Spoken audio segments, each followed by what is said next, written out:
Dear students, in this video lecture, I am going to discuss about solution of second order linear differential equation by method of variation of parameter.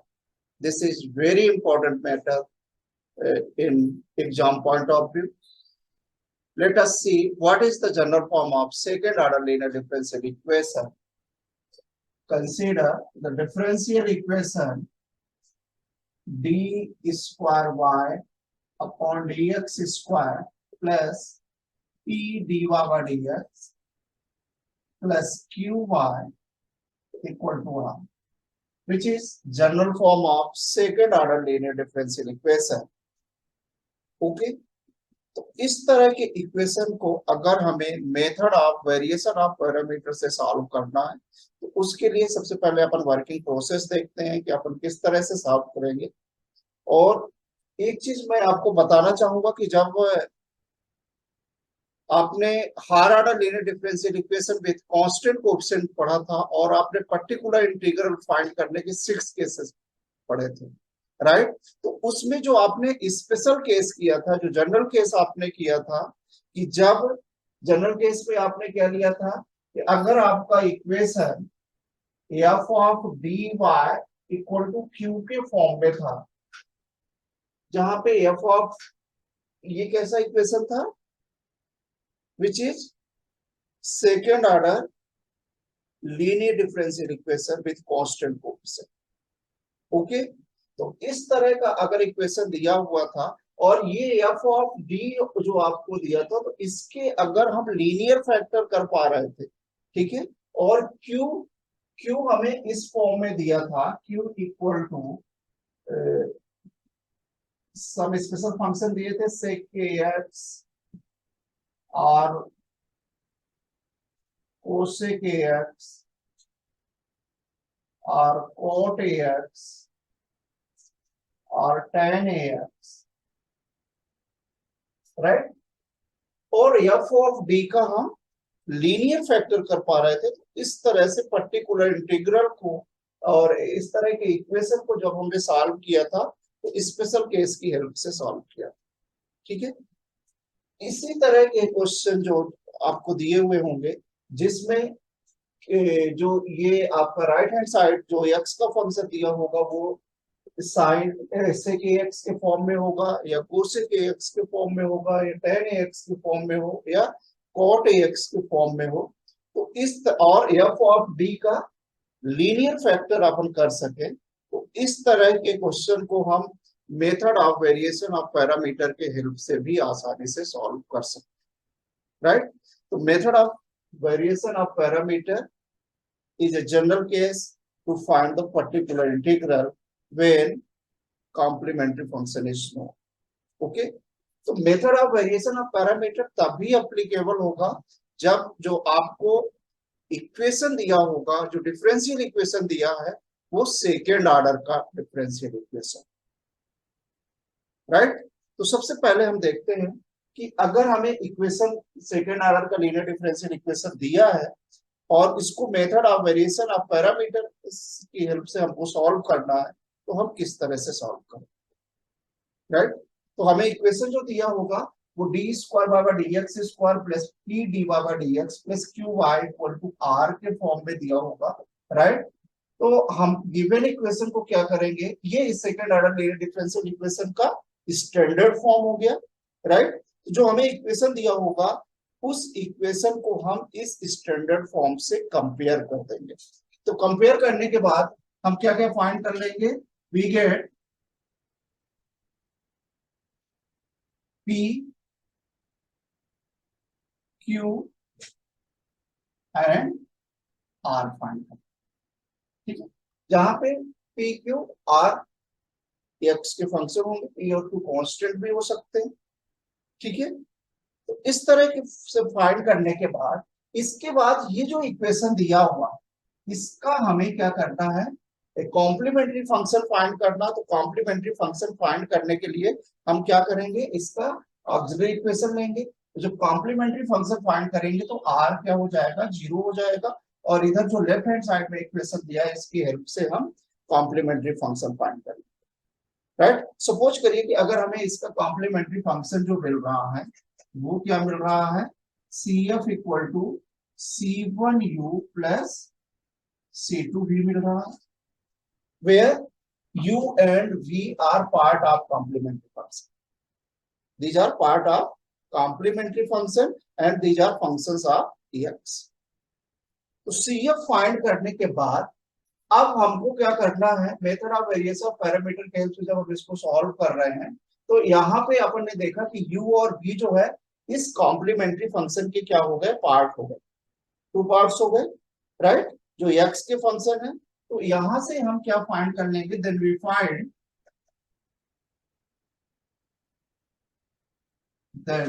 Find u1 which is du by dx and v1 which is dv by dx, right. अब इसके बाद हमें क्या करना है, given equation का complete solution find करने के लिए इक्वेशन लेना है और वो इक्वेशन होगा, let the complete solution of given equation is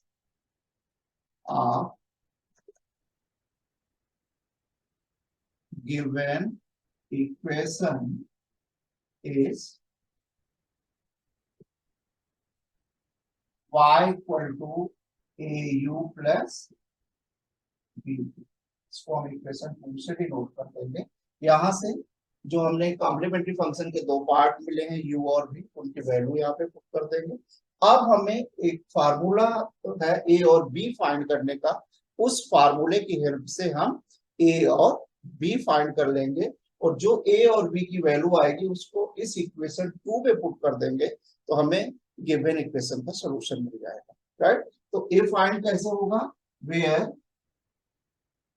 capital A equal to integration of minus RV upon UV1 minus U1V dx plus C1। इसकी हेल्प से A फाइंड हो जाएगा and B equal to B find करने के लिए अपन यहां से B find करने का फॉर्मूला जो है and B equal to integration of RU upon UV1 minus U1V dx plus C। ठीक है, A और B को हम इंटीग्रेट करके सॉल्व करके A और B की वैल्यू फाइंड कर लेंगे। जो A और B की वैल्यू आएगी उसको हम इस इक्वेशन 2 पे पुट कर देंगे तो हमें गिवन इक्वेशन का सॉल्यूशन मिल जाएगा। इस तरह से method of variation of parameter के हेल्प से हम इक्वेशन को सॉल्व कर लेंगे, राइट। अब अपन एक एग्जांपल से समझते हैं कि हम जो सेकेंड ऑर्डर का लीनियर डिफरेंशियल इक्वेशन दिया हुआ होगा उसको हम by the method of variation of parameter कैसे सॉल्व करेंगे। ओके, तो अपन एक इक्वेशन ले लेते हैं यहाँ पे, solve the differential equation d square y upon dx square plus a square y equal to, suppose करो यहाँ ले लिया tan dx। ओके, ये सेकेंड ऑर्डर का इक्वेशन हो गया। अब इस इक्वेशन को सपोज करो अगर हमने इक्वेशन 1 से डिनोट कर दिया, अब इसको हम इस स्टैंडर्ड फॉर्म से कंपेयर करते हैं जो हमने second order linear differential equation का जनरल फॉर्म लिया है। तो जब हम इसको इससे कंपेयर करेंगे तो हमें क्या मिलेगा, कंपेयरिंग विथ, अब इसको हम सॉल्व कर रहे हैं, ठीक है। तो इसको सॉल्व करने के लिए सबसे पहले हमने क्या किया, जो इक्वेशन दिया है वो इक्वेशन ले लिया, ठीक है, इक्वेशन ले लिया। अब इसको हम स्टैंडर्ड फॉर्म से कंपेयर करते हैं तो कंपेयरिंग विथ, किससे कंपेयर करेंगे, d square y upon d x square plus p d y by d x plus q y equal to r से कंपेयर करके हम क्या फाइंड कर लेंगे, we get p q and r. यहां से हमें पी इक्वल टू क्या मिल जाएगा, अब देखिए क्वेश्चन, पी की जगह 0 है, q equal to a square and r equal to 10 okay. अब सबसे पहले इस इक्वेशन का हमको क्या फाइंड करना है, कॉम्प्लीमेंट्री फंक्शन फाइंड करना। तो कॉम्प्लीमेंट्री फंक्शन फाइंड करने के लिए इसका ऑक्सिलरी इक्वेशन लेंगे। तो इस इक्वेशन 1 को हम क्या लिख सकते हैं, द इक्वेशन 1 बिकम्स, या equation 1 can be written as, now equation 1 can B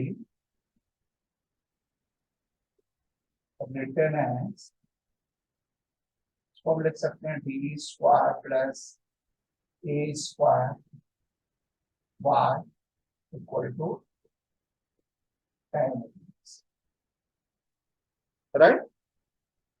अब इसका कॉम्प्लीमेंट्री फंक्शन फाइंड करने के लिए हम क्या करेंगे, ये जो डी एफ ऑफ डी, ये डी का फंक्शन है, इसमें डी की जगह हम वाई की जगह 1 और 10ax की जगह 0 कर देंगे, जैसे जब हमने कॉम्प्लीमेंट्री फंक्शन फाइंड करना बताया था, जब higher order linear differential equation with constant coefficient किया था, वहां पे आपको बताया था कि कॉम्प्लीमेंट्री फंक्शन कैसे फाइंड, ओके। तो अब आप देखिए इसका कॉम्प्लीमेंट्री फंक्शन फाइंड करने के लिए हम क्या करेंगे, ऑक्सिलरी इक्वेशन। तो सबसे पहले ऑक्सिलरी इक्वेशन लेंगे तो क्या हो जाएगा, द ऑक्सिलरी इक्वेशन इज, साथ में यही से नोट कर सकते हैं, m square plus a square equal to 0। यहाँ से क्वाड्रेटिक इक्वेशन है, तो जब इसको सॉल्व करेंगे तो दो रूट्स मिलेंगे और क्या हो जाएगा, m equal to plus minus a iota, right. तो अब जो कॉम्प्लीमेंट्री फंक्शन है वो किस पे डिपेंड करेगा, ऑक्सिलरी इक्वेशन के रूट्स पर डिपेंड करेगा। यहाँ रूट्स कैसे मिल रहे हैं, imaginary roots, alpha plus minus iota beta के फॉर्म में है, ये alpha equal to 0 and beta equal to a, right. तो जब इमेजिनरी रूट्स मिल रहा है तो सी एफ क्या हो जाएगा, यहां से देखिए, therefore c f equal to C1 cos CX plus C2 sin X, ये CF बन जाएगा, राइट। जब आपने फार्मूला पढ़ा था कि अगर आपको M1 equal to alpha plus iota beta हो, M2 equal to alpha minus iota beta हो, दोनों इसमें है, तो CF क्या होगा, power alpha x into C1 cos beta x plus C2 sin beta x, right. तो यहाँ पे देखिए अल्फा की जगह क्या है, 0 है, तो इट पावर 0 1 हो गया, C1 बीटा इक्वल टू क्या है, A, तो C1 cos AX plus C2 sin AX, right. तो इस तरह से CF, और ये CF हमें किस फॉर्म में मिल गया, C1U प्लस C2 V के फॉर्म। तो यहाँ पे U and D, these are part of complementary function. जो हमको CF मिला, इसके U और V क्या है, टू पार्ट्स मिल गए, राइट। तो यहां से हमें U क्या मिल गया, अब आप देखिए यहां से हमें U मिल गया, let U equal to cos AX and V equal to sin AX, okay. इससे हम इनका फर्स्ट डेरिवेटिव करके U1 एंड V1 फाइंड कर लें, तो then U1 equal to du by dx and which is minus a sin nx, okay, and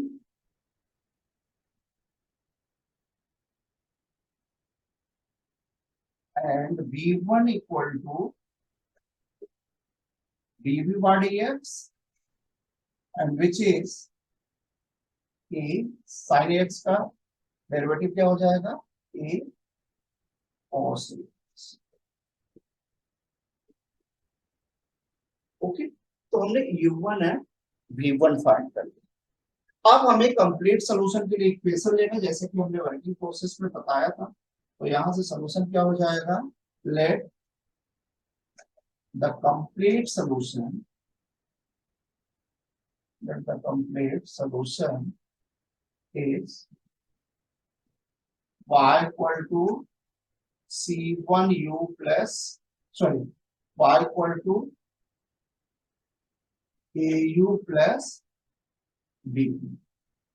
ठीक है, u और v आपने यहाँ फाइंड कर लिया जो कॉम्प्लीमेंट्री फंक्शन के पार्ट है, तो u और v की जगह वो वैल्यू रख देंगे। तो यहाँ से हो जाएगा a, u की जगह क्या है cos ax plus b, b की जगह क्या हो जाएगा sin। इसको ले लेंगे इक्वेशन। अब हमको a और b फाइंड करना है, तो वेयर इक्वल टू क्या है, अभी हमने जो वर्किंग प्रोसेस में बताया था, where a equal to integration of minus r B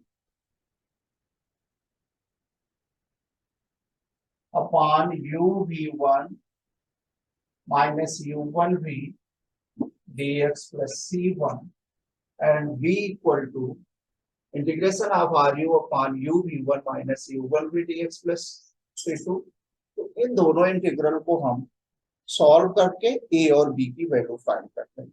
जो ए और बी की वैल्यू आएगी उसको हम इक्वेशन 2 में पुट कर देंगे, तो हमें गिवन इक्वेशन का सॉल्यूशन मिलेगा। राइट, तो आइए अपन देखिए ए और बी कैसे फाइंड करेंगे यहाँ पे। तो अब सबसे पहले हम ए फाइंड करेंगे, तो ए इक्वल टू क्या हो जाएगा, now a equal to integration of minus r b upon u v one minus u one v dx plus c1, c1 with arbitrary constant, यहाँ वैल्यू रख देते हैं। r क्या था, r विद tan ax, तो यहाँ हो गया माइनस tan ax, v कितना है, v equal to sin ax, v की जगह sin ax upon u, u with cos ax and v1 with a cos ax minus u1 v, u v1 minus u1 with a minus a sin ax minus a sin ax और v है sin ax dx plus c1 with arbitrary constant। Okay, अब इस integral को हम evaluate करें। तो यहाँ पे देखिए डिनोमिनेटर में cos ax into cos ax cos square ax हो जाएगा, यहाँ a है यहाँ भी a कॉमन आ जाएगा, तो इसको अपन लिख सकते हैं, यहाँ क्या है माइनस, ठीक है माइनस कॉमन ले लिया, तो tan ax into sin ax upon यहाँ से a कॉमन लिया, तो ये हो जाएगा cos square ax plus sine square ax dx plus c। cos square ax plus sine square ax 1 हो जाएगा, तो यहाँ क्या मिल गया minus 1 by a integration of tan ax into sine ax। tan ax को क्या लिख सकते हैं sin ax अपॉन, ये देखिए यहाँ पे tan ax into sine ax dx plus c1, तो ये हो जाएगा माइनस 1 बाई ए, और इसको लिख सकते हैं sine ax upon cos ax, तो ये हो गया sine square ax upon cos ax dx plus c। Right, अब इस इंटीग्रल को इवेल्युएट करने के लिए इसको बेसिक फंक्शन में कन्वर्ट कर देते हैं। यहाँ cos ax है तो साइन को भी cos के फॉर्म में ले लेते हैं, तो sine square theta plus cos square theta equal to 1, तो then sine square theta equal to 1 minus cos square theta, right. तो साइन स्क्वायर ax को क्या लिखा जा सकता है, अब आप देखिए यहां से,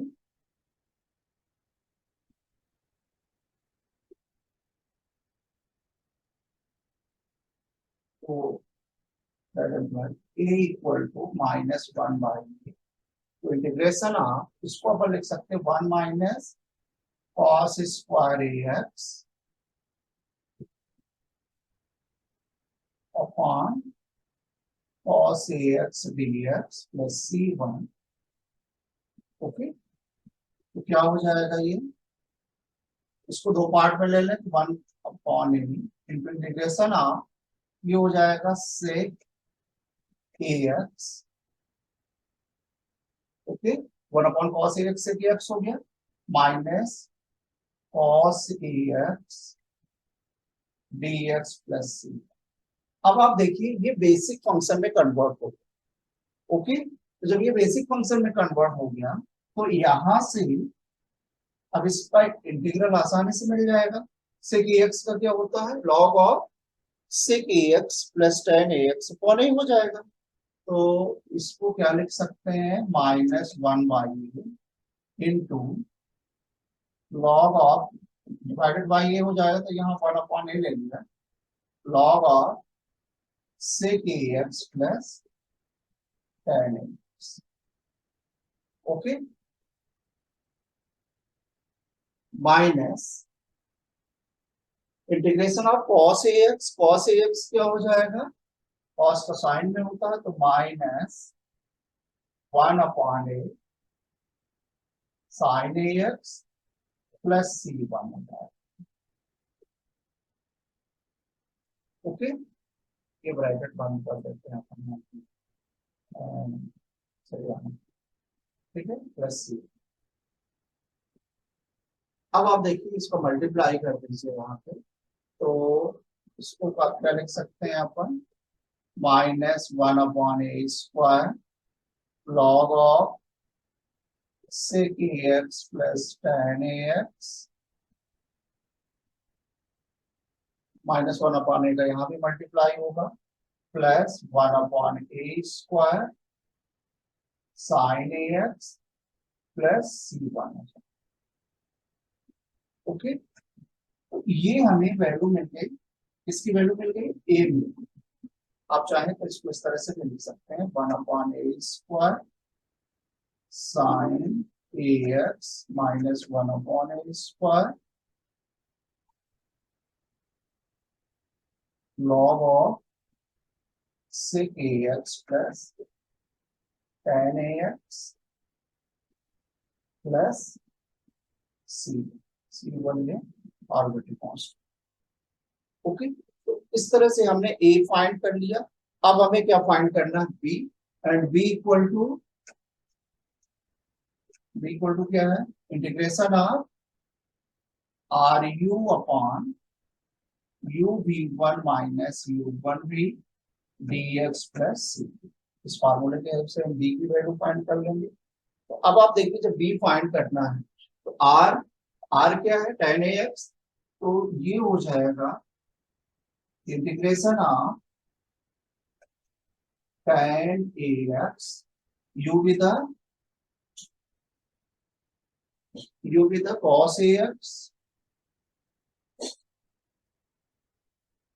upon uv1 minus u1 minus u1 भी वही वैल्यू हमने यहाँ पे रखी थी, आप देखिए uv1 माइनस u1 भी, तो इसको जब हमने सिंप्लीफाई किया था तो ये a into cos square x plus sine square x मिला, ये वैल्यू पुट करने के बाद, राइट। तो आप चाहो तो अपन भी पहले ये वैल्यू रख लेते हैं, उसके बाद इसको इस तरह से, तो uv1 माइनस u1 भी क्या मिला था हमको, a into cos square x plus sine square x dx plus क्या हो गया c. Okay, cos square x plus sine square x क्या था, 1, इसकी जगह 1 हो जाएगा तो 1/a कॉमन आ गया, तो यहां से जो हमें वैल्यू मिलेगी b इक्वल टू क्या मिलेगा?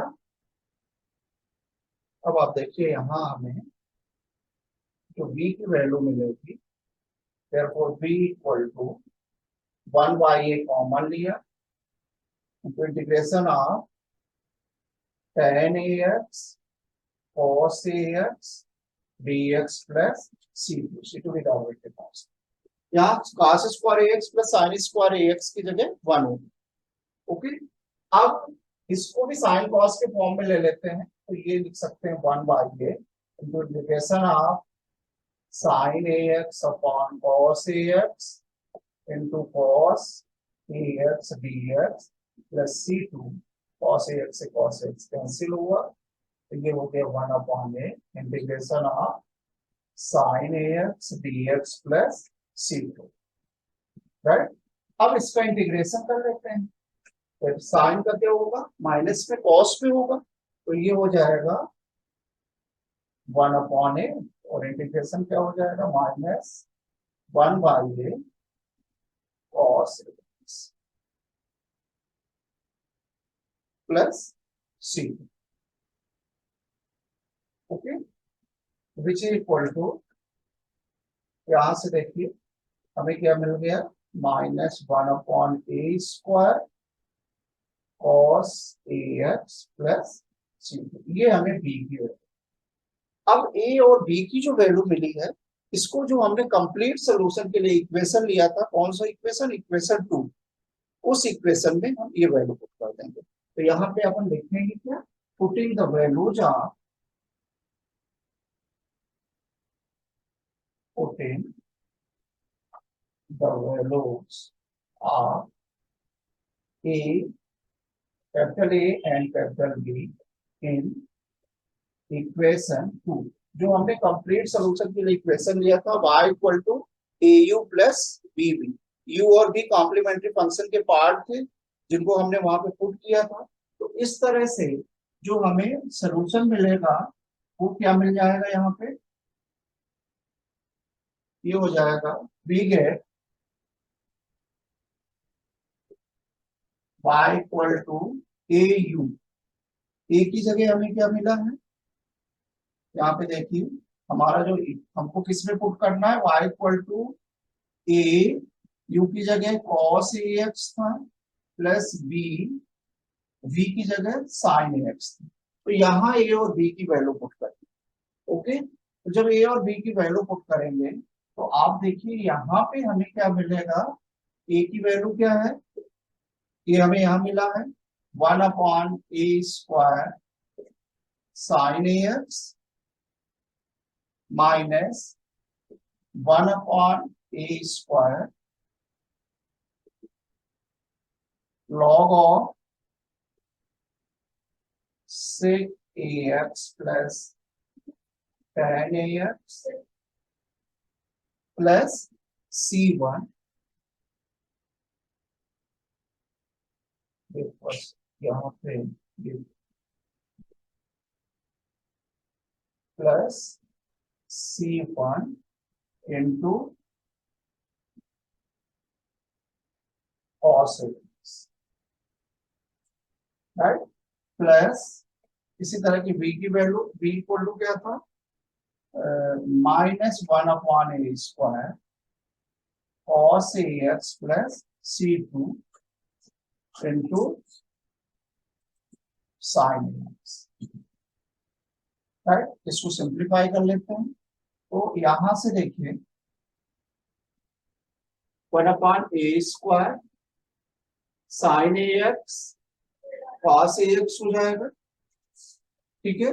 इसी तरह से -1/a square sin ax cos ax, ये कैंसिल हो जाएंगे, राइट। तो यहाँ पे हमको क्या मिलेगा, यहाँ जो हमें वैल्यू मिलेगी वो हमें मिलेगा यहाँ पे -1/a square cos ax into log of sec ax plus tan ax, c1 का cos ax से मल्टीप्लाई होगा प्लस c1 cos ax इसी तरह से इसमें ये तो कैंसिल हो चुका है, यहाँ से बचेगा क्या, plus C2 sin x, right, which is a required solution of given differential equation। इस तरह से हमने method of variation of parameter का यूज करके second order linear differential equation का सॉल्यूशन फाइंड कर। Okay, thank you.